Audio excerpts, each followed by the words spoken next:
All right, we will begin. Welcome, friends, to this Truth Act Forum Teach Out. My name is Willie Lupka. I'm pleased to serve as MC. My preferred pronouns are he, him, and his. I serve as Executive Director of Buen Vecino, a Ventura County grassroots community organization that is a member of the ICE Out of Ventura County Coalition.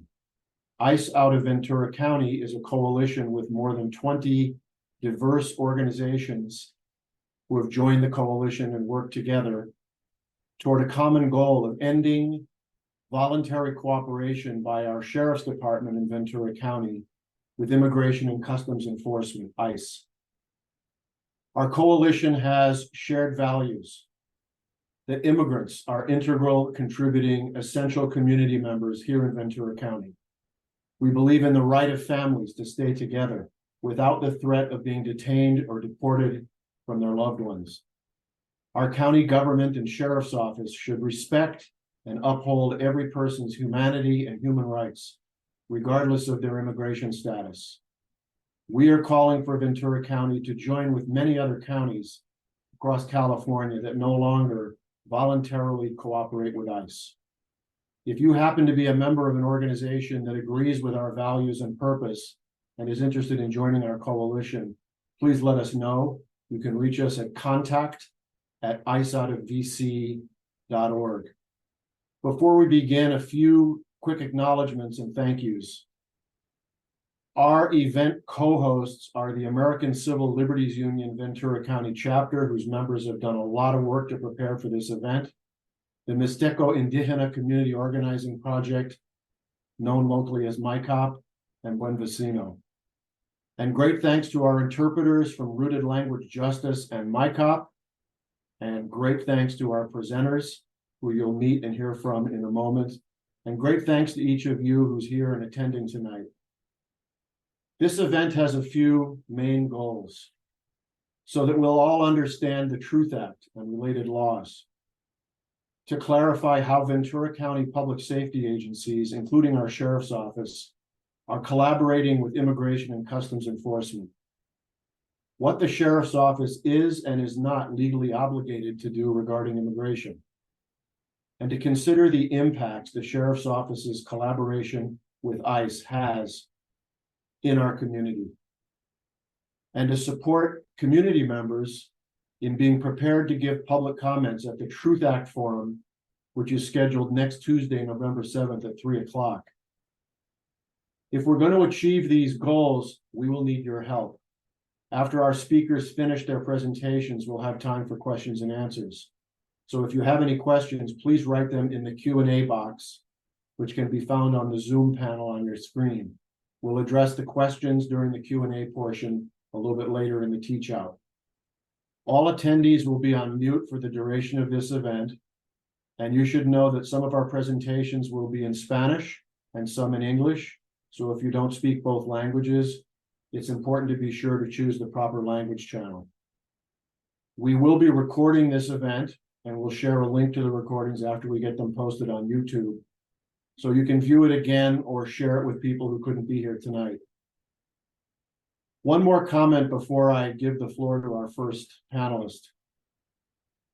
Earlier this year, a study was published by Professor Jamshid Damoui of California Lutheran University. The title of the study is Undocumented Immigrants and Their Economic Impact on the Central Coast of California. It's an amazing study, and we recommend it to everyone. We will share a link in a follow-up email after this event. One of the facts presented in this study is that there are about 83,000 undocumented individuals and family members who live here in Ventura County. That's about 10% of the total population.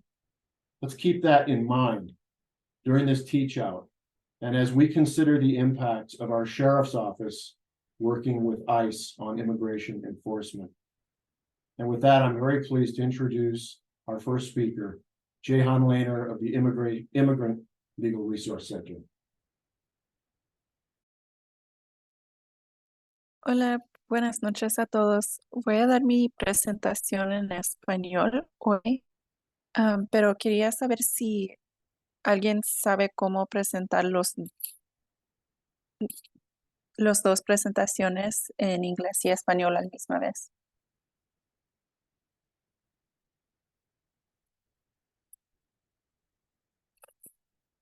Does anyone of our co-hosts know how to share the English and Spanish presentations at the same time?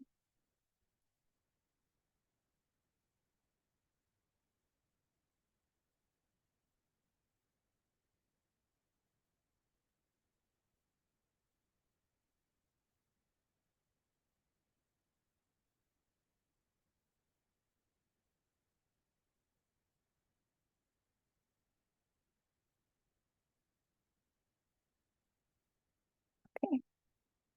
I'm going to try my best to do it, but I don't know that this is the best way. So if anybody else knows, please help me out.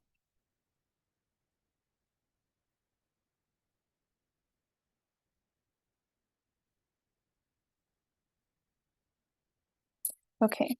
Hoy voy a hablar sobre la Acta de Verdad y este es una ley en California que protege a los inmigrantes y vamos a aprender más hoy sobre las leyes aquí en California que protegen a los inmigrantes. La agenda de noche, primero vamos a repasar cómo trabaja la migra ICE y también cómo trabajan ellos con la policía local. Vamos a ver cómo ellos trabajan juntos.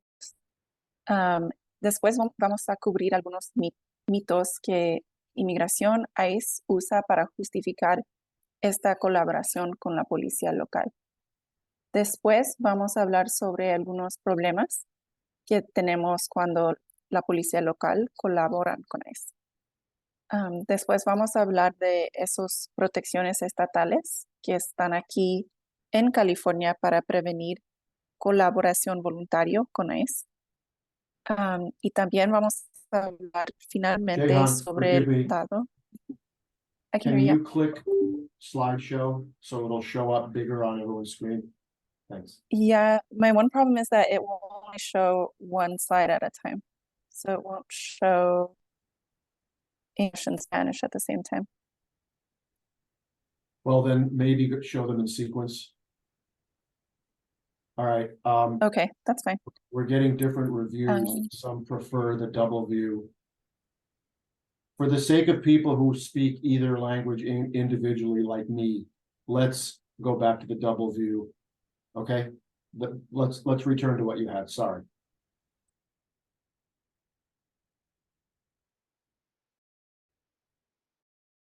I'm sorry, I was on Spanish translation, so I couldn't hear what Louise said. But I'm gonna share it like this unless someone tells me otherwise.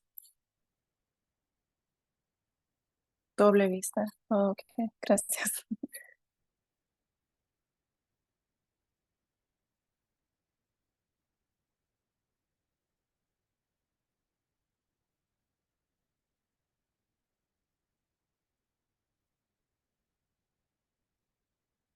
Okay. Perdón, aquí estamos otra vez con la doble vista. Últimamente vamos a presentar sobre el condado de Ventura y cómo Ventura colabora con ICE y también recomendaciones que nosotros tenemos al condado de Ventura y específicamente al alguacil, cómo ellos no deben de colaborar con migración. Ahora vamos a hablar sobre la colaboración entre la migra y la policía local. Esto es cómo trabaja en todo el país y cómo pasa esta colaboración. Esta parte no es específico a Ventura. Primero, migración tiene algo que se llama solicitudes. En inglés se llama detainers. Y solicitudes son cuando migración pide a los oficiales local que ellos detengan a una persona por más tiempo después que la persona puede ser liberado por el cárcel criminal.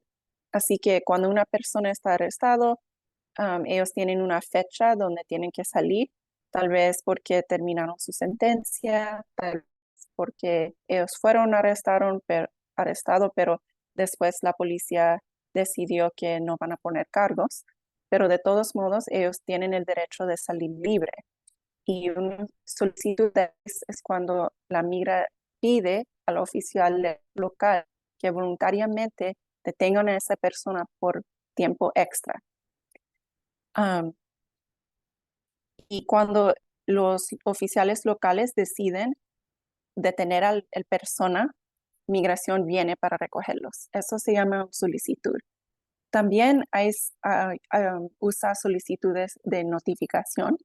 Notificación significa que no que la policía local detenga a la persona, pero piden que la policía notifican cuando la persona va a salir para que migración pueda estar allí afuera esperando cuando van a salir. Y también hay otra solicitud que se llama, en inglés se llama transfer, pero en español es que están pidiendo que la persona se traslado adentro del cárcel. En esta situación, la migra y habla con la policía local y vienen adentro del centro del cárcel y allí es donde la policía local le da a la persona inmediatamente. No le detengan a la persona por extra tiempo, pero la del cárcel y la migra llega dentro del cárcel para recogerlos a la misma hora que van a estar libres. ¿Y por qué queremos saber qué está pasando con la policía de inmigración? La razón por eso es porque la, la mayoría de la gente que están recogido por migración en los Estados Unidos están trasladados de otra agencia policial.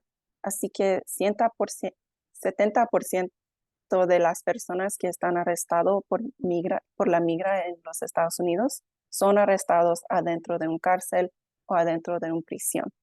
Y por eso queremos saber qué son las políticas de nuestros oficiales locales. ¿Están colaborando con ellos o no? Y porcentaje de personas que están recogido en los Estados Unidos, esta solamente está contando las personas que están aquí en los Estados Unidos, no está contando los arrestos que pasan en la frontera. ¿Y cómo es que estos programas funcionan? Estos programas, ¿cómo es que la migra sabe que una persona está aquí en el cárcel local? Hay un programa que se llama Comunidades Seguras. Y en este programa, cuando una persona está arrestado, cuando llegan al cárcel, toman sus huellas. Y están arrestados durante el arresto y le mandan esas huellas al centro el Departamento de Seguridad de todo el país. Y ahí en sus computadores y en sus bases de datos, ellos ven si tienen una misma huella digital. Y si ellos ven que sí, tenemos el mismo huella digital, y sabemos que esa persona es alguien que no tiene ciudadanía aquí en los Estados Unidos, ellos mandan esas solicitudes a los oficiales locales para ver si pueden recoger a la persona o si pueden ir y decir que pueden detener a la persona o notificar a la migra cuando la persona va a salir del cárcel. ¿Cómo es que alguien se llega en la base de datos de la migra? Puede ser que alguien fue deportado anteriormente, porque cuando deportan a una persona toman sus huellas digitales. Puede ser que alguien aplicó para una aplicación para un alivio migratorio y tal vez fue negado, pero todavía la migración tiene sus huellas digitales. También puede ser que usted no entró a los Estados Unidos, pero trató de entrar a los Estados Unidos y tomaron sus huellas en la frontera. Y tomando sus huellas de esas maneras es como la migra puede saber que usted está en el país y tal vez puede ser deportado porque no tiene papeles legales aquí o que tenía un orden de deportación previa o que negaron su aplicación para estatus legal aquí en los Estados Unidos.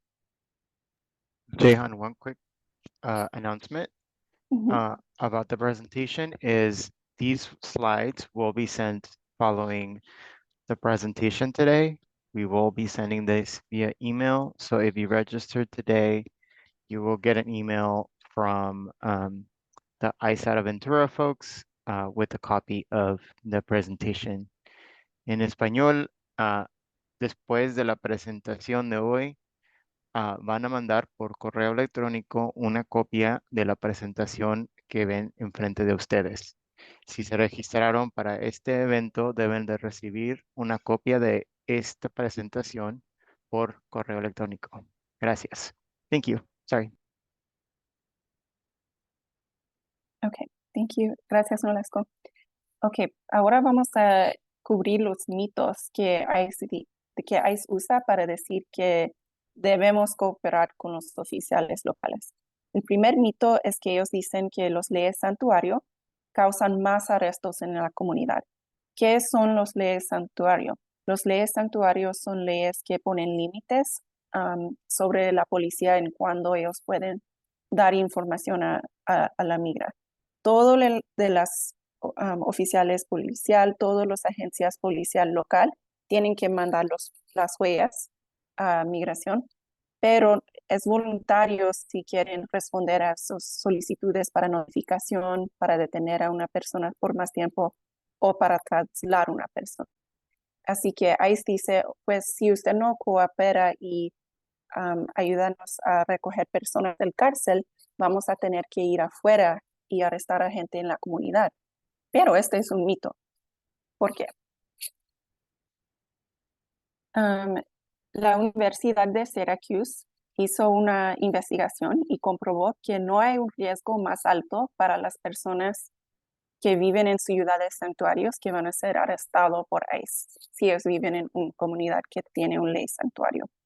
Por ejemplo, Nueva York y Los Ángeles, dos ciudades que tienen leyes santuarios, tienen un nivel más bajo de otros lugares que no tienen una ley santuario. Eso quiere decir que en Nueva York y Los Ángeles, dos ciudades con población muy grande de inmigrantes y con leyes santuario, no ven que hay un nivel más alto de arrestos en la comunidad. La tasa de arrestos en la comunidad sea lo mismo o más bajo que otros lugares donde no tienen leyes santuario. Arrestos dentro de ICE adentro de los cárceles y prisiones representan la mayoría de arrestos en todo el país. Y nosotros pensamos que básicamente hay recursos suficientes para hacer arrestos en todas partes, porque hay mucha gente que no tienen ciudadanía, que no tienen papeles legales aquí en los Estados Unidos, y ellos no tienen los recursos para ir y recoger a todos. Así que si la policía local decide no colaborar, ICE no va a tomar los recursos para ir y recoger a personas en la ciudad, en la comunidad, perdón. Y aquí hay algunos datos que es un visual que puede explicar más esos datos. Los círculos azules aquí son ciudades que tienen una población muy grande de inmigrantes. Aquí en el lado aquí de este foto son la tasa que una comunidad tiene de arrestos en la comunidad. Lo más alto que hay un círculo azul, eso significa que tienen muchos arrestos en la comunidad. Esta línea aquí abajo son la tasa de la tasa de cuántos arrestos tienen adentro del cárcel. Si el mito es correcto, si lo que dice ICE es correcto, debemos de ver que estos círculos azules caigan en la línea roja. Pero los círculos azules son, de todas maneras, en esta foto, no caigan en esa línea roja. Eso quiere decir que no hay una conexión entre los leyes santuarios y los arrestos en la comunidad. El segundo mito es que deportaciones son necesarias para prevenir reincidencias. Reincidencias también pueden ser como reofensas, que alguien cometió un error, un crimen, y otra vez van a ir y cometer un reincidente de ese crimen. Y a veces gente dice, pues solamente estamos deportando a gente que tienen crímenes y estamos haciendo eso para prevenir que esas personas reofenden otra vez. Pero ese es un mito. ¿Por qué? La verdad es que inmigrantes cometen menos crímenes y reincidentes que ciudadanos aquí en los Estados Unidos. Los ciudadanos legales tienen más de doble probabilidad de ser arrestados por delitos violentos, 2.5 veces más probabilidades de ser arrestado por delitos relacionados con drogas y cuatro veces más probabilidad de ser arrestado por delitos contra la propiedad. Así que deportando a gente que son inmigrantes no significa que en un lugar.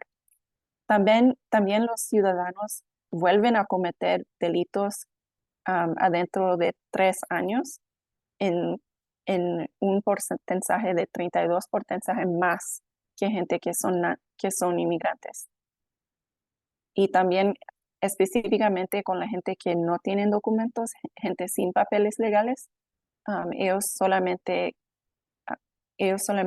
cometen, vuelven a cometer crímenes a 19% al tiempo. Y una nueva investigación que pasó el año pasado vio que ellos piensan por qué es que los inmigrantes cometen más o menos reincidencias y piensan porque en las comunidades inmigrantes tenemos un contexto que se llama por la academia prosocial. Esto significa que tiene familias muy fuertes, que tienen redes muy fuertes, que eso ayuda a que no recomiten errores, que no tienen reincidencias de ofensas. Ahora, estos son los mitos que migración dice que ellos necesitan deportar a la gente inmigrante o que necesitan tener esta colaboración con la policía. Pero ahora vamos a hablar por qué pensamos que es un problema que la migra colabora con la policía local. Hay una de las primeras problemas con la colaboración entre migración y la policía local sería que bajo las leyes de los Estados Unidos, que esto es un poquito problemático. ¿Y por qué? Uno son las leyes del Constitucional que se llama las enmiendas. Las enmiendas de la Constitución de los Estados Unidos son los derechos que tenemos los ciudadanos aquí. Y no solamente los ciudadanos, pero cualquier persona que está viviendo en los Estados Unidos. Primero es la enmienda 10ª, y esa enmienda dice que el gobierno federal no puede usar los recursos locales para cumplir sus deberes.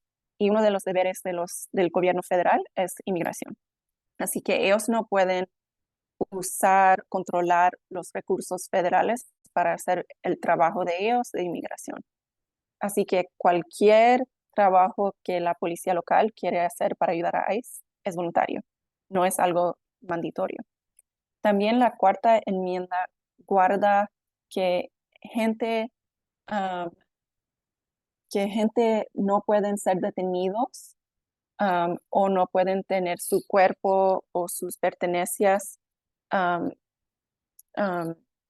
investigado por la policía, que usted bajo la 4ª enmienda tiene el derecho de decir que usted no quiere que la policía entre a su carro, entre a su casa, y la única manera que ellos pueden entrar a su casa, a su carro o investigar lo que usted tiene en su cuerpo es si ellos tienen una cateo, orden que dice que ellos pueden investigar a su cuerpo, su casa, su carro. Así que bajo la 4ª enmienda también estamos diciendo que una persona no puede estar en un cárcel por más tiempo después que el sistema criminal dice que ellos pueden salir, porque eso también es una búsqueda ilegal de la persona. Si usted pone a la persona en cárcel por más tiempo, eso también es una búsqueda ilegal. Ahora, aparte de los problemas legales, también hay problemas para nuestra comunidad cuando colaboramos con migración. La primera es que cuando la policía local colabora con migración, causa una desconfianza entre las comunidades de inmigrantes y la policía. ¿Y por qué? Porque a veces gente que tal vez viven con gente que no tienen documentos legales o viven con gente que han tenido una deportación previa y ahora ellos sienten que no puede llamar a la policía si ellos necesitan algo de la policía porque la policía están colaborando con ICE y ahora no sienten seguros de llamar a la policía. También hace que las comunidades inmigrantes vean a las autoridades locales y la migra como la misma entidad. ¿Y por qué es esto algo malo? Es porque hemos escuchado muchas veces que la migra violan a los derechos de los seres humanos. Hemos escuchado que entre centros de detención hay mucha negligencia médico, a veces hay muertos, hay muchos abusos en detención de inmigración y ahora si la policía local están colaborando con la migra, gente van a ver que tal vez son lo mismo y no van a tener esa seguridad o confianza con la policía. Y también hace que los inmigrantes tengan miedo de denunciar cuando ellos son víctimas o testigos de un delito. Lo mismo, si alguien no tiene estatus legal o alguien en su familia no tiene estatus legal, no van a sentir cómodo ir a la policía si piensan que pueden hablar con la migra o dar información a la migra sobre su estatus legal. También cuando alguien se vaya a un centro de detención de inmigración, esto separa a esa persona de su familia. Usualmente es un padre, una mamá que está separado de sus niños y eso causa mucho daño a la familia. También este tipo de colaboración con la exige responsabilidad de las autoridades locales. ¿Qué significa eso? Si alguien haga un error y se notifican a la migra cuando alguien está en el cárcel, pero tal vez esto viola una de las leyes de protección del estado de California, tal vez alguien puede poner una demanda contra las autoridades locales para decir que ustedes violaron mis derechos cuando llamaron a la migra. Y cuando esto pasa, el condado puede tener que pagar en esta demanda, pueden tener que pagar por violar a los derechos de esta persona. Y eso es un gasto de todos los impuestos que la gente que vive aquí pagan. Si las autoridades locales tienen que tomar responsabilidad sobre los errores de la migra. Y hablando sobre este riesgo para el condado, aquí hay un ejemplo de un señor en San Francisco que él ganó una demanda contra la ciudad de San Francisco. Él se llama Pedro, él fue una víctima de robo de su carro y cuando él fue a recoger a su carro, él fue el víctima, la policía local llamó. Y esto fue en 2017, así que solamente 8 años en el pasado. Y este es algo común, que la policía local, ellos hacen errores. Ellos no deberían de llamar a la migra para él, porque él fue la víctima, pero a veces ellos hacen errores también. Y si eso pasa, ellos van a tener que pagar estas demandas a la gente que ellos violan sus derechos. Y también hay muchas reglas. Vamos a hablar sobre las reglas y las leyes en California, pero estos son difíciles. Todas estas reglas tienen excepciones, tienen diferentes requisitos y como la policía local no son abogados, muchas veces cometen errores cuando están tratando de aplicar las leyes a los inmigrantes que están ahí en el cárcel. Y también aquí en Ventura, en el condado de Ventura, el colisión conocemos a un señor que hizo algo malo donde el alguacil previa notificó a migración cuando no deberían notificar a la migra. y estamos investigando eso más. Pero esto pasa muchas veces donde la policía local no están siguiendo las reglas del estado de California. Ahora, ¿qué son las protecciones en California contra colaborar con la migración? Hay varios um, estatutos, hay varias leyes que dicen que la migra tienen restricciones en cómo colaboran con la policía local. La más reciente ley se llama el Ley de Valores de California. Vamos a hablar mucho más de pero restringe muchas formas de cooperación entre la policía y la migra y otras agencias públicas. La ley de confianza restringe cuando la policía puede cooperar sobre los órdenes de detener a una persona por más tiempo o sobre las solicitudes para detener a una persona por más tiempo. Y la ley de verdad, esta es la ley de que estamos hablando hoy, pero esta ley habla mucho sobre qué tipos de derechos tiene la persona cuando están en el cárcel, que ahí solamente puede entrevistar a esta persona si la persona dice que están de acuerdo de tener esa entrevista. Tienen que dar notificaciones a los abogados que representen a los inmigrantes que están en el cárcel. Y también dice que cuando el alguacil está trabajando con la migra, que tienen que tener una presentación a la comunidad, al condado. Y eso es la presentación que vamos a tener el 7 de noviembre aquí en el condado de Ventura. Y eso es porque hoy estamos hablando sobre esta ley. Porque sí, nuestro alguacil aquí en Ventura todavía está colaborando con la migra y por eso tenemos que tener este foro con toda la comunidad de hablar sobre por qué todavía está colaborando con la migra. ¿Y qué son las protecciones bajo la verdad? Antes de la acta de verdad, ahí sí podía entrevistar a gente adentro del cárcel. Y esto causó muchos problemas porque si la persona está entrevistado por la migra puede saber más cosas sobre esa persona.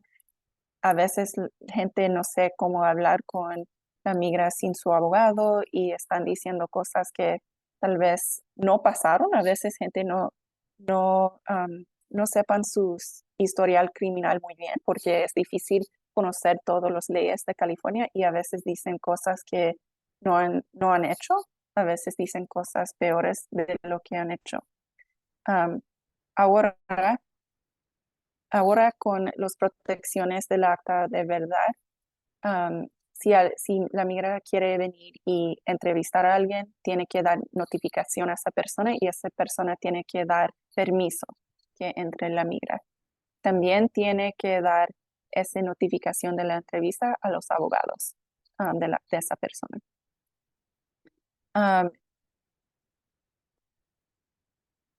También si el alguacil dice que ok, yo voy a colaborar con la migra, yo voy a decir a la migra, voy a notificar a la migra cuando usted va a salir del cárcel. Bajo el acta de verdad, el alguacil tiene que decir a la persona, el inmigrante que está dentro del cárcel, que van a colaborar y también tienen que notificar al abogado. Así que esa persona, si el alguacil está notificando sobre la fecha cuando ellos van a salir, esa persona va a tener tiempo de alistar sus planes o tal vez conseguir un abogado de inmigración. La acta de valores, esta ley se puso más protecciones y restringió cómo puede colaborar la migra con la policía local sobre las solicitudes de notificaciones y las solicitudes de ser trasladado. Que la policía locales están prohibido de notificar a la migra o a trasladar a una persona dentro del cárcel. Um, so- son en muchos de los casos son prohibidos a hacer esto, pero hay algunas excepciones y vamos a hablar sobre las excepciones. Pero no voy a quedar mucho en estas fotos, pero estos son todas las prohibiciones bajo la ley de valores. Es prohibido detener a una persona por tiempo extra en el cárcel para que la migración viene a recogerlos. Es prohibido que la policía arresta a una persona solamente por tener una deportación previa. Prohíba, estos son acuerdos, el 2800G son acuerdos entre la policía local y migración para que la policía local convierten en ser oficiales de inmigración y esos son prohibidos abajo de ley. También es prohibido que alguien que es una policía local pregunta sobre el estatus legal de una persona. Y también en muchos casos es prohibido notificar a la migra cuando alguien va a salir del cárcel, pero sí hay excepciones. Muchas veces es prohibido trasladar a alguien adentro del cárcel, pero también hay excepciones. Hay excepciones en cuando un oficial local puede arrestar a alguien por violar una ley de inmigración. Y hablamos sobre las entrevistas adentro del cárcel. Y también hay otros límites sobre cuando la policía puede colaborar con la migra sobre task forces. Perdón, es que estos fotos, estas páginas son en diferente orden y lo siento por las personas que hablan inglés. Voy a decirlo primero en español. Pero ¿qué es criminales? Bajo ley que de verdad y ley de los valores de California. Como estuve diciendo, muchas veces, en muchos casos, no pueden transferir o trasladar a gente adentro del cárcel o no pueden notificar a gente cuando están en el cárcel. Pero, ¿qué son las excepciones? Si una persona comete un crimen serio, violento o castigable por prisión estatal, muchas felonías, el alguacil bajo la ley de California sí puede notificar a migración o puede trasladar a esa persona dentro del cárcel. También un delito menor que puede ser enjuiciado como un delito grave, estos en inglés se llama whoppers, pero son delitos menores o graves y depende del conducto en su crimen, usted puede ser castigado en prisión estatal. Y si usted tiene uno de esos condenas que se llama wobbler, entre los últimos 5 años, el alguacil puede decir que sí puede notificar a migración voluntariamente cuando usted va a salir o puede transferir o trasladar a usted adentro del cárcel. También hay algunos excepciones específicos pero estos no son muy comunes, pero a veces hay una libertad de corto tiempo de prisión cuando alguien puede salir. Son muy raros que esto pasa, pero que alguien puede salir para visitar a su familia si su mamá falleció y le dan como 2 días para ir a ver a su mamá que falleció, a ver a su familia. Si usted comete una condena durante uno de estos tiempos de libertad especial, también si usted caiga otra vez preso, el alguacil y la policía local pueden notificar a la migra cuando usted va a salir, también pueden transferir a usted adentro del cárcel a la migra. Y también si usted tenía que registrar como por ofensas sexuales o por ofensas de incendio provocado, bajo la ley de California, los alguaciles pueden notificar a la migra o transferir a usted adentro del cárcel. Y voy a tomar una pausa aquí para que ellos puedan ver las fotos aquí en inglés.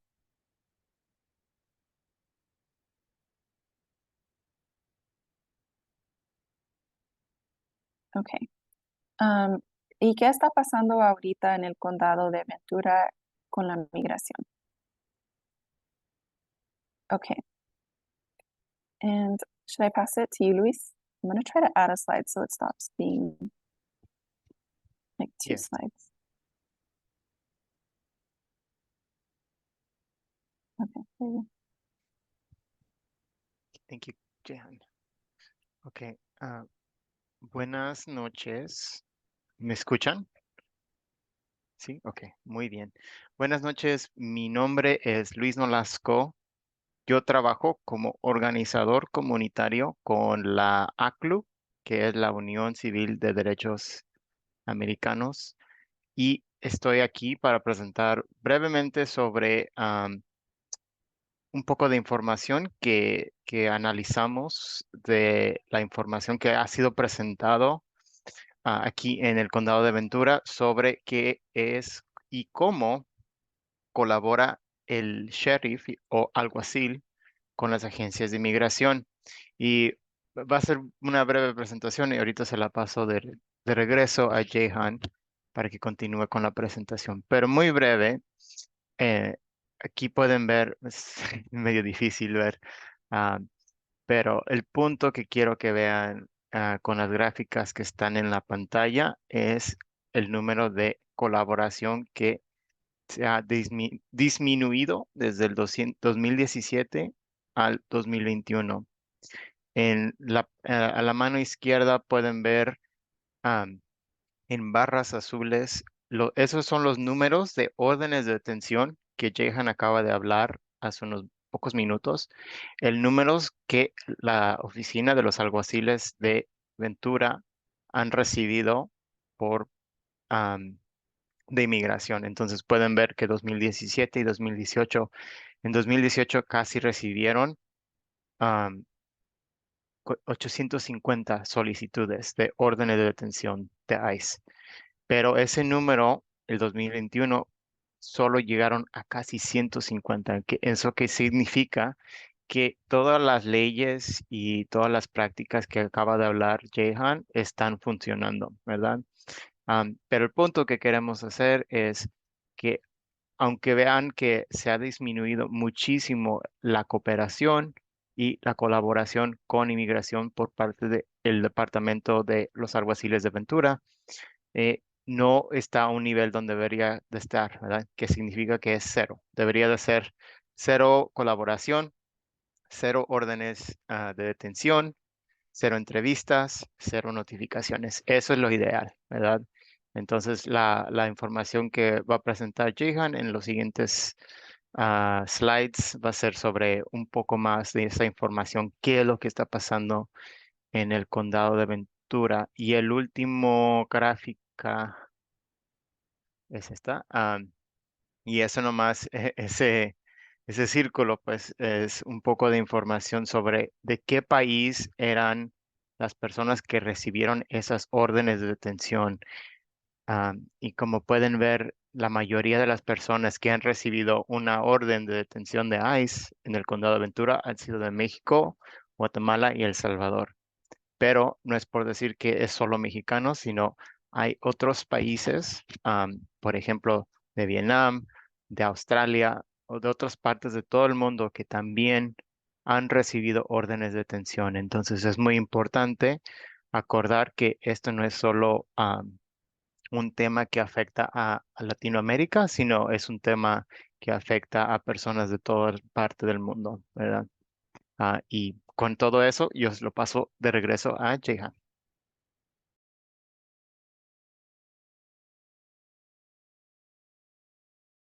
Gracias, Mire, Luis.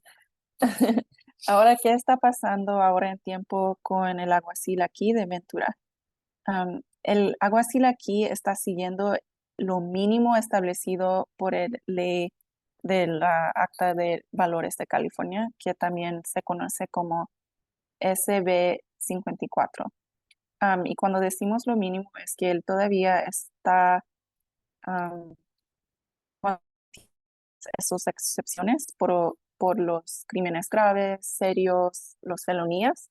Él sí está dando las notificaciones cuando la persona va a salir o está diciendo que sí pueden llegar al cárcel para recoger a la persona, para trasladar a la persona a la migra. Y como estamos hablando, eso se causa muchos problemas aquí en nuestra comunidad. Y Luis también va a hablar después un poquito que hay otros condados que no hacen esta colaboración. Así que aunque el estado de California dice que lo mínimo que usted puede hacer, él está haciendo eso, nosotros queremos que él no haga nada de eso, voluntariamente que él no habla con migración, que él no colabora con inmigración. Y también hay el Departamento de Libertad Condicional y cómo ellos trabajan con migración también. En el foro del Acta de Verdad de 2022, el año pasado, el Departamento de Libertad Condicional informó que habían entregado ilegalmente información de miembros de la comunidad ICE. Y eso fue algo muy malo, no deberían de hacer esto. Esto también violó el mínimo de ley de California, el SB 54, esto violó esa ley también. El Departamento de Libertad Condicional ha afirmado que sí han actualizado sus políticas después de este foro, pero nosotros no tenemos comprobaciones que han cambiado su política dentro del departamento y no tenemos pruebas de si ellos están entrenando bien a sus oficiales. Estamos pidiendo más información sobre esto en una acta, es una solicitud a ellos para información bajo de una ley de California que dice que la gente aquí pueden pedir información de las agencias públicas. ¿Y qué son las recomendaciones que tenemos? Ok, voy a poner otros.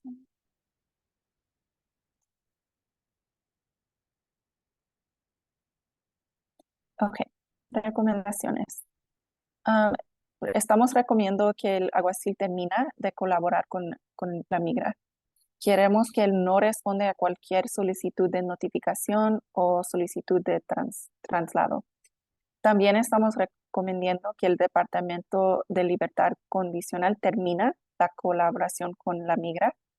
Deja también de responder a cualquier solicitud que llega de ICE y también asegurarnos que los oficiales allí en el Departamento de Libertad Condicional están entrenando a sus oficiales de no colaborar con la migra. Y ahora voy a dar los a Luis. Gracias, Jehan. Ok, ya acabo de regresar. Y como mencionó Jehan, un poco de lo que voy a cerrar esta sección es hablar sobre el movimiento estatal y el movimiento afuera de Ventura. Como se mencionó, es las propuestas que se han sido ganado en California fueron por parte de grupos como ICE fuera de Ventura que se están organizando y luchando contra esta colaboración. Hay una coalición que existe a nivel estatal que se llama ICE fuera de California, que pueden ver ahí en la pantalla. Es un volante de la coalición que también tiene una página de web que pueden ver que dice iceoutofcalifornia.org. Es una buena página y la coalición es un buen recurso para todas las comunidades en todo el estado que están luchando contra estos esfuerzos.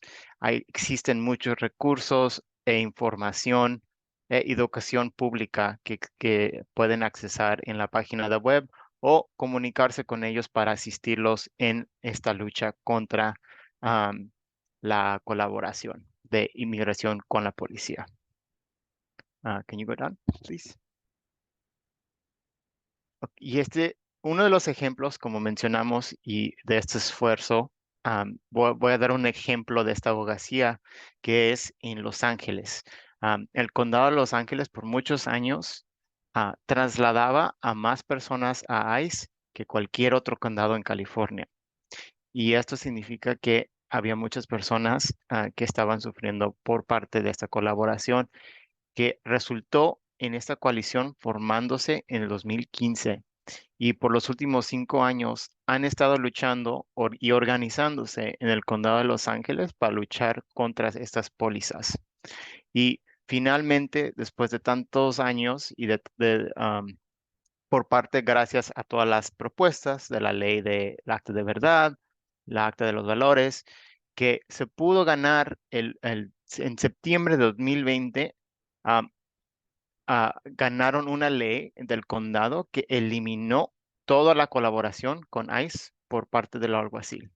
Entonces, esto sí es posible. Si nos organizamos, podemos ganar. Claro que no va a ser de un día para el otro, sino va a ser una lucha que hay que invertir esos recursos y el tiempo, ¿verdad? Pero como vemos en Los Ángeles, sí se pudo hacer esto. Y esto era uno de los condados donde a trasladaban, perdón, a más personas a inmigración que cualquier otro condado en California. Y ahora, cero.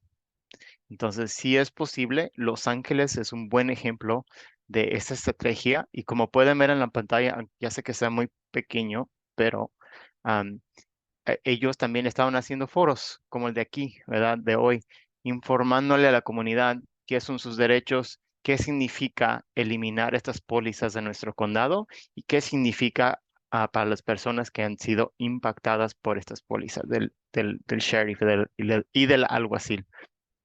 Am, Otro de los condados que no solo es Los Ángeles, sino hay una lista como de 7, 8 condados que han eliminado estas prácticas. Contra Costa, Humboldt, San Francisco, San Joaquín, San Mateo y Santa Clara. Entonces, si Ventura fuera a ser otro de esos condados que elimina toda la colaboración, no sería el primero, sino seguiría en una lista de otros condados que ya han hecho esto posible.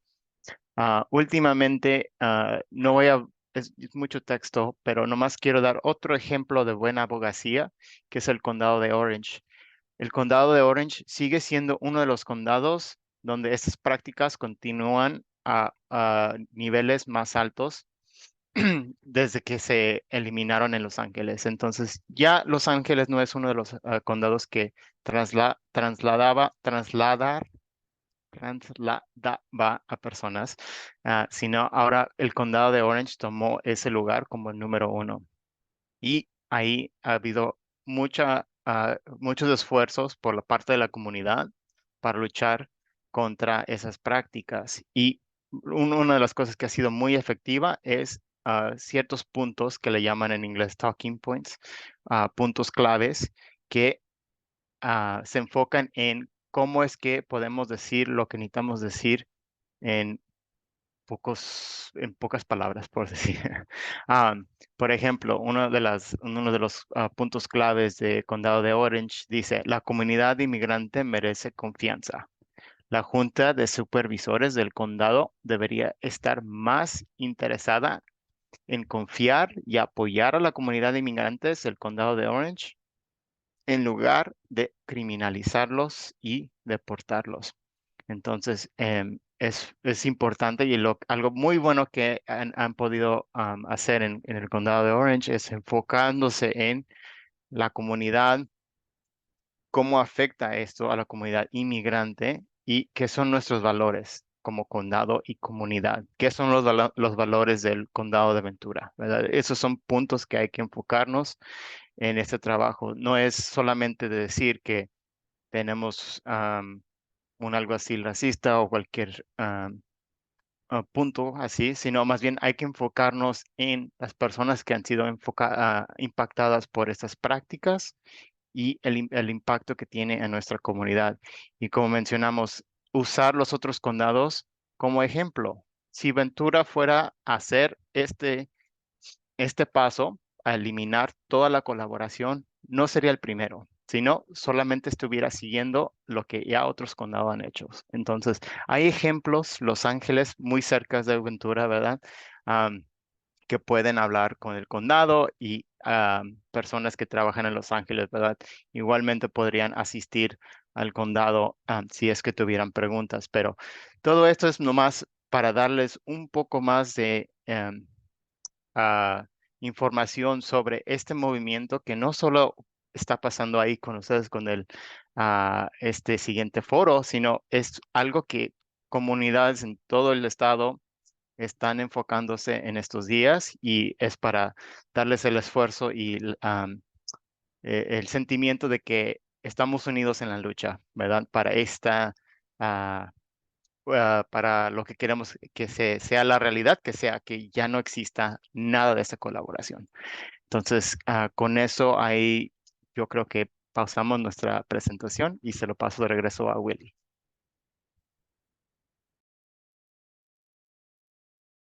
Thank you, Luis, and thank you, Jehan, so much.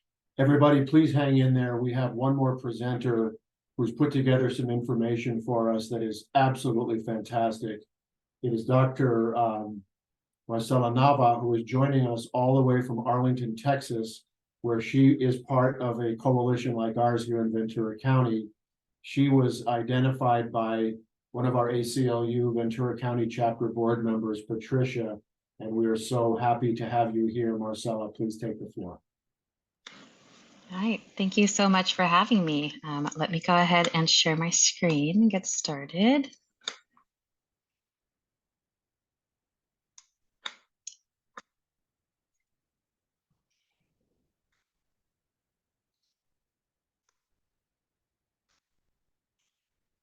Right.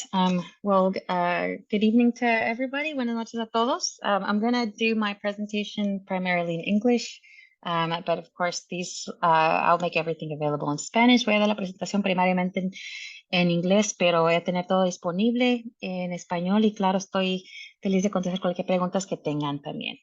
So what I want to share is really just some basic tips that come from not just research, but from some of the work that I've done here in Texas and from the work that I've seen other people do. And a lot of this comes not necessarily from what works, but a lot of it is also coming from learning about what doesn't work when it comes to doing public testimony. Mucha de la información que voy a presentar, como les dije, va a ser en inglés, pero viene del punto de vista de diferentes esfuerzos que han hecho aquí localmente, especialmente cosas que hemos visto que no funcionan y cómo comunicarse de manera eficaz. So really, I think this comes down to a key idea, which is, do you want to be heard or do you want to be right? As any of us that have ever been involved in a relationship, whether it's a romantic, friend, professional, there's a big difference sometimes between knowing that we're right and saying things in a way that actually have a good chance of being heard and coming across. So what I'm going to cover briefly is just a few key points and ideas to keep in mind. Take what's most helpful to you. And I'm going to go through each of these, but as you're thinking about your audience, as you're thinking about the sheriff, as you're thinking about the audience for which you're speaking, you want to keep a few things in mind. Why should they care? Why should they care what you have to say? What is it that you are trying to communicate? What is your goal? What are you really trying to get across in delivering your testimony? What should you be including in your testimony to be effective? And who else will be speaking? So who else should you be thinking about in terms of what you're saying? So the first thing is really to understand your audience. So this is a picture of Sheriff Freihoff that I found off the internet. Again, I'm in North Texas, so I'm definitely very far removed from the context, but it's important to remember that no matter what a person has done, no matter the different things that have come across in the media and in public, part of being heard is really remembering that even as much as we may disagree with somebody's actions, that we're speaking to humans, and we want to get to an understanding that even the most polished professional the polished public speaker still is susceptible to the same types of influences as the rest of us. So one of the things to think about is to start from a place of agreement. One of the quickest ways to have somebody not hear you is by beginning from a point at which they don't agree because they've already tuned out. So when you're communicating with somebody, one of the first things you want to do is think about just what their basic beliefs are and start from there. And so oftentimes in preparing your public testimony, it helps to begin from a place of saying, you know, I know that we all agree, for example, and what I've included here in these slides are simply things that have come from the public record of what the sheriff has put out there. And so sheriff has made statements, for example, that says the sheriff's office does not involve itself with the active enforcement of immigration laws. So to go into a public testimony and begin from where the first statement is the sheriff's office does in fact do this, that's kind of a guarantee that they will disagree with not just that statement, but just about everything else that you are going to say. So it's important to understand what can we at the very least agree on. And sometimes that comes down to just a fine little technical things like saying, you know, yes, we understand the sheriff's office does not involve itself with the active enforcement. Or yes, we understand that the sheriff does have the discretion to share information with ICE. We understand that this is the situation. So letting them know, letting him know, letting your audience know that you can agree on these basic ideas, whether it's these or something else, is an important place to start. And I generally recommend that your first few sentences in any public testimony comes from that place of agreement. You also want to think about, the fact that your speaker is a human being with personal characteristics, and every human being is going to be likely to respond to you whenever you are able to give some subtle cues that can take into consideration where they might feel that they have something in common with you. So again, this is just information that I just pulled from online. But again, speaking about Sheriff Freihoff, Sheriff Freihoff is married.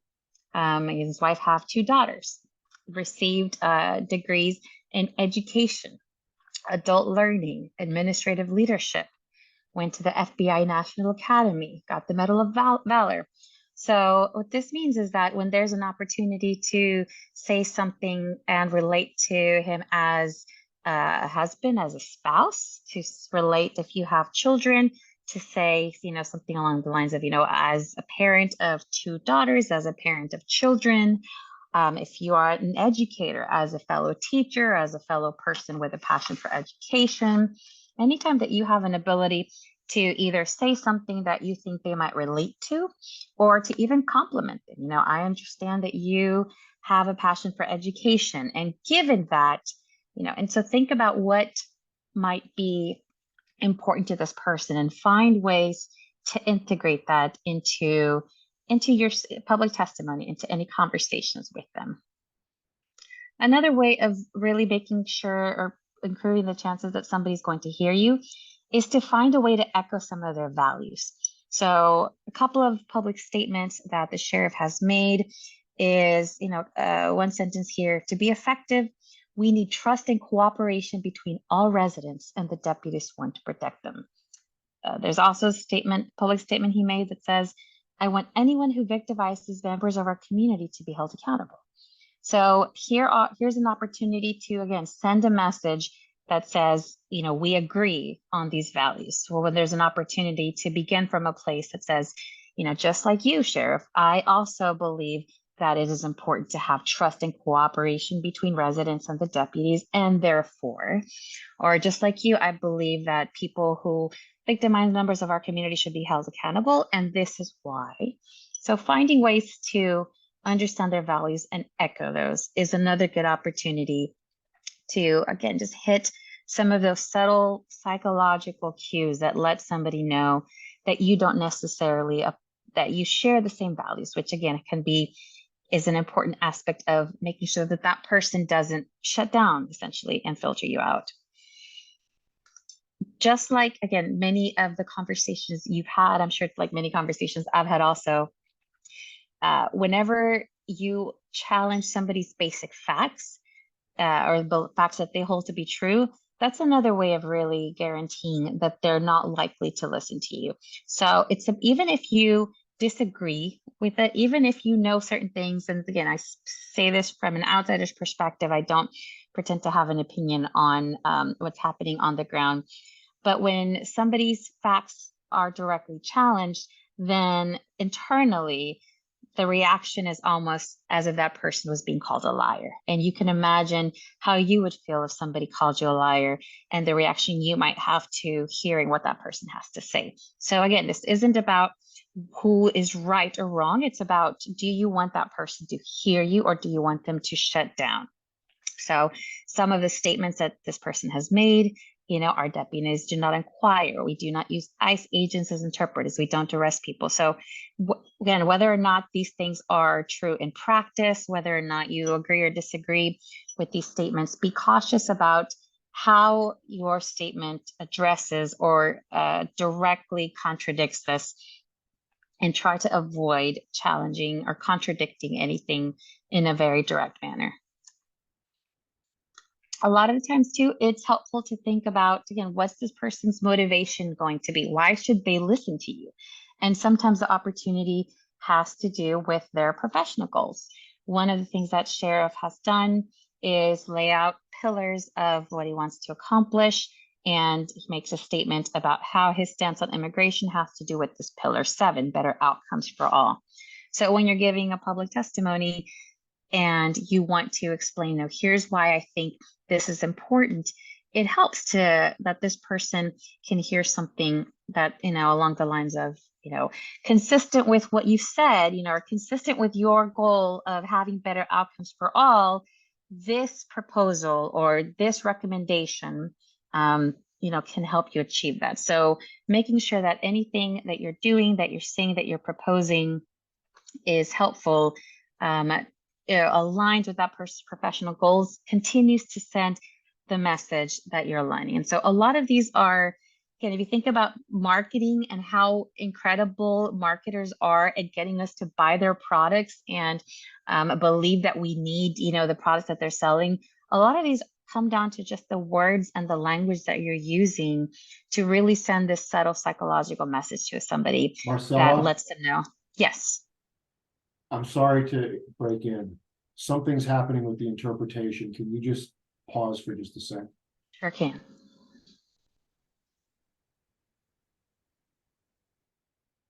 I believe we're good now. Thank you. No problem. Okay. All right. So in summary, make sure that you find an opportunity to relate whatever you're saying to the personal goal. So these are all different strategies of things that you can include in your public testimony. So again, one recommendation is, again, get to know your audience, find those cues that connect to them. Next recommendation is be brief. Make sure that you have one main point. When there's a lot of people that are speaking, there's a lot of information to take in. And if you find yourself sharing your public testimony to somebody and that person has a hard time walking away with, what's the bottom line? What does this person want me to remember? You're not going to be effective. So you need to be able to understand for yourself, what's the main point that I want this person to hear? And there's different points that you can think of. So is it a definition? So is it that you are maybe looking at the interpretation of the law and how something is defined? Is it that you are categorizing this as lawful or unlawful? That is one main point. A different type of main point may be a fact. So earlier we talked about, I mentioned being careful about contradicting them. Well, there may be maybe one fact or one truth that you specifically want to get at. Have that be the main point if that's really what you want to get at. Maybe you want passive agreement, which means maybe you want them to hear what you're saying and simply walk away with an understanding that they don't disagree with you. Oftentimes, simply getting somebody to not challenge what you're saying or not disagree with you is the main point. And again, that may be something like I just want to share, this story and see if there's an agreement here that this is something that shouldn't be happening. Sometimes it comes down to what the problem and the solution is. And so oftentimes with these public testimonies, it's very natural to want to jump in and want people to remember, well, here's the facts. We want you to remember, here's the facts. And we want you to agree with this. And we want you to agree this is a problem. And we want you to agree with the solution.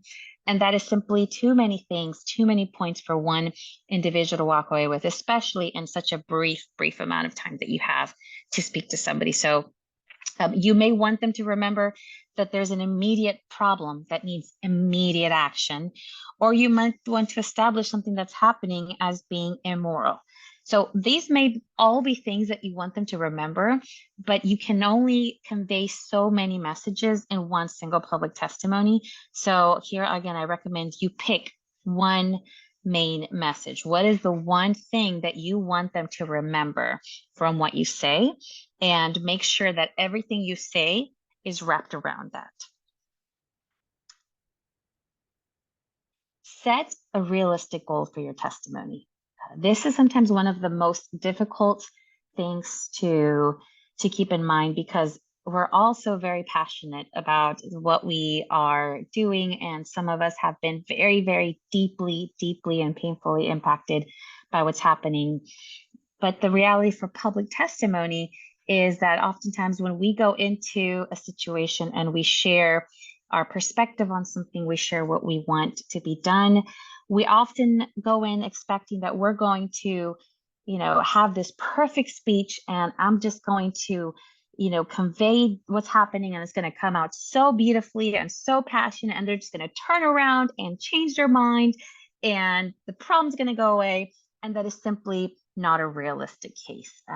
Change happens along the continuum, and decisions and changes in policies do not happen overnight. And so thinking about going in public testimony, it's important to think about, what do you as an individual, or what do you collectively, what do you think is realistically an outcome? Not what do you hope can happen, but what do you think is realistic? Sometimes simply being heard is one of the most realistic outcomes you have. If there's a situation where there's been very little audience before, where there's very little understanding of a problem, it's not realistic to expect that somebody will walk out of the door and say, I not only heard this person, but I believe there's a problem and something needs to be done. And I know I can do something about it, and I know what to do. And I've already thought about doing something, and I think I would enjoy doing that. And I feel committed to do it, and I'm going to commit to do it. Those are simply too many things to expect. Those are not realistic unless, again, a lot of these have taken place. So change happens on a continuum. Where are you on the trajectory of change? And think of that as your goal. This is incredibly important also for you and your well-being as an activist, as a public speaker, because when you go into a public space and you give a speech, you give a testimony, and you expect that to result in a commitment to address the problem, and it doesn't, that can be very disheartening. So setting a realistic goal and having a strategy that is long-term and understands the sequence of different steps that have to happen before change can happen is really important to sustain the hope, to sustain the momentum, and not simply burn out with frustration after one or two events. With all of those things in mind, you obviously want to then think carefully about, what do I say? What actually goes into my testimony? And this then goes back to that basic decision of, am I going to use facts? Am I going to use my charisma? Am I going to use emotion? And all of these are very different types of content. In any speech, there are 3 different types of content you can include. You can really draw upon yourself as an expert and really focus on how credible and competent and how much of an expert you are in a given topic, and that is kind of what you convey.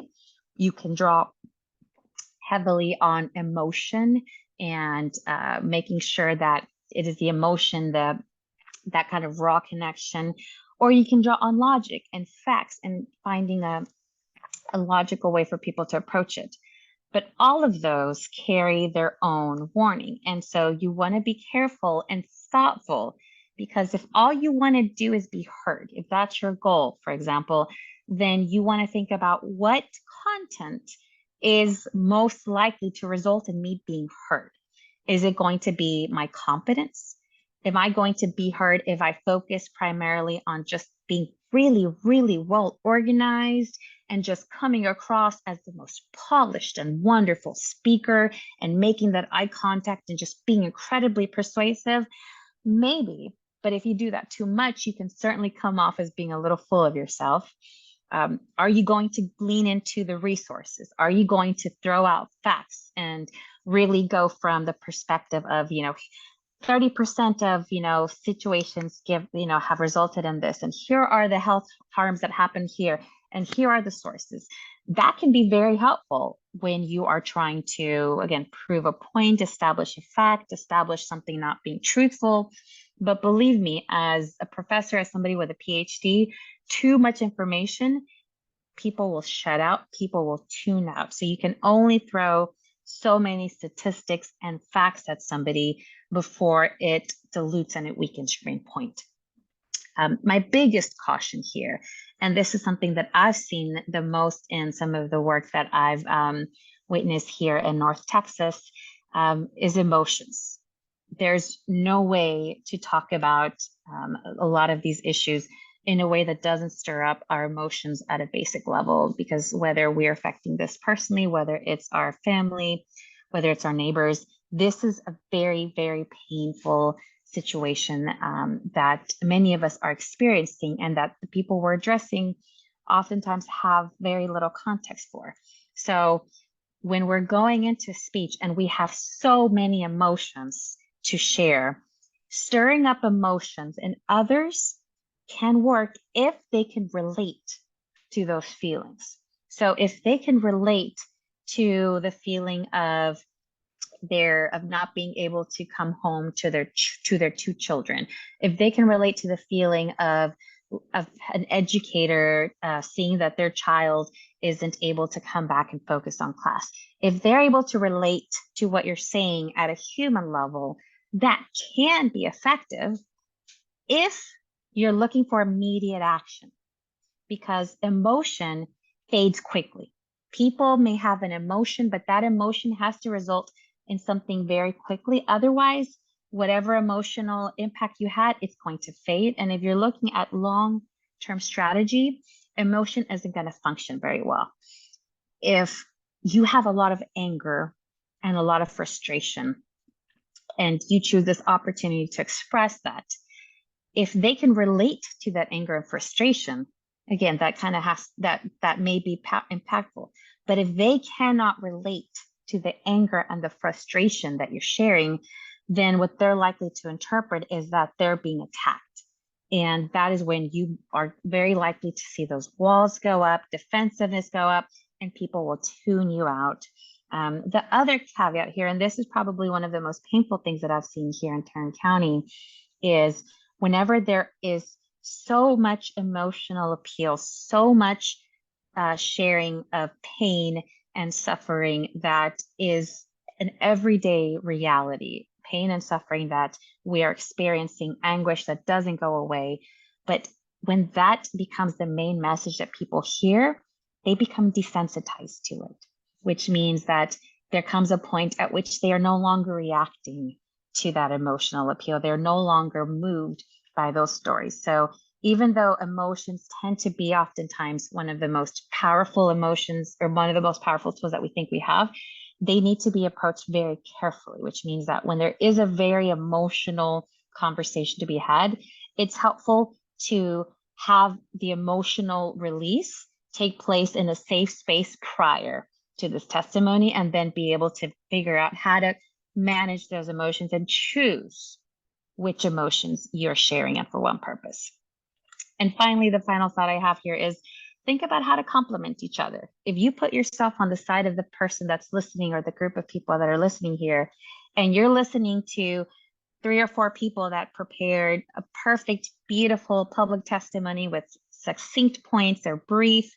They know exactly how to connect to you. You understand their main point.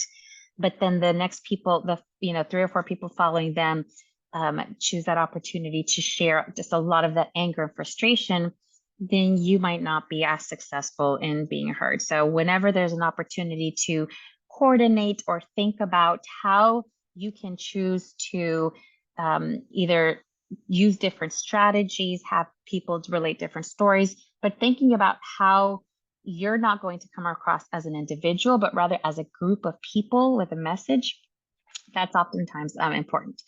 Keep in mind that this time, any opportunity to share public testimony goes by, it will always go by quicker than you expect. So practice anything you want to share, write it out. If they say you have 3 minutes, you prepare to speak for 1 minute, because it always goes by more quickly. Record yourself, have somebody hear you practice. Don't practice 20 times in a day. Practice a couple of times one day, practice again the next day, and just make sure that you feel prepared for what you want to say, how you want to say it, and what you're trying to achieve. And with that, I will end there. Am I on? There we go. That was a great closing in solidarity, and Marcela, all of us here on the West Coast send our solidarity to you for your struggles in the state of Texas, where there's so much cruelty and extremism. And thank you so much for devoting your evening to Ventura County. We appreciate it, and that was beautiful. Can I ask Luis and Jehan to come on camera?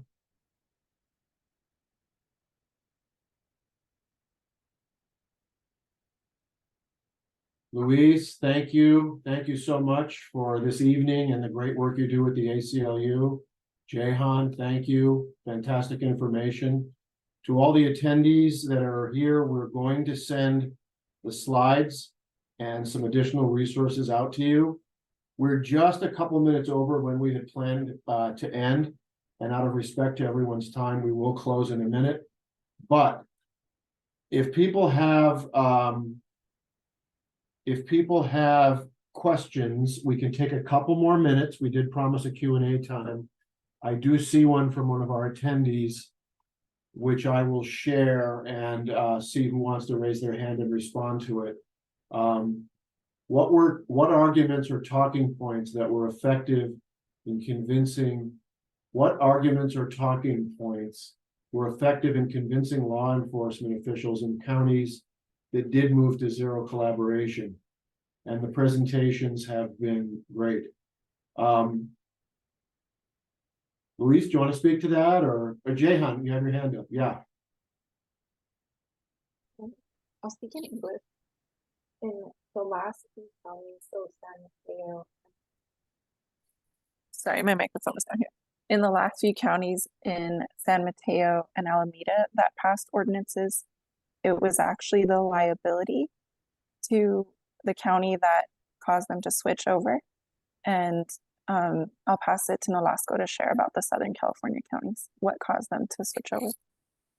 Yeah, I think the liability is a big one. I think for Los Angeles, I think that's been a key point that, as I mentioned in the presentation, individuals, it was the highest number of transfers. So that the data piece was a very helpful point that you could use to drive home the point that like collaboration needs to end because of high number of impact, and then how that leads to liability.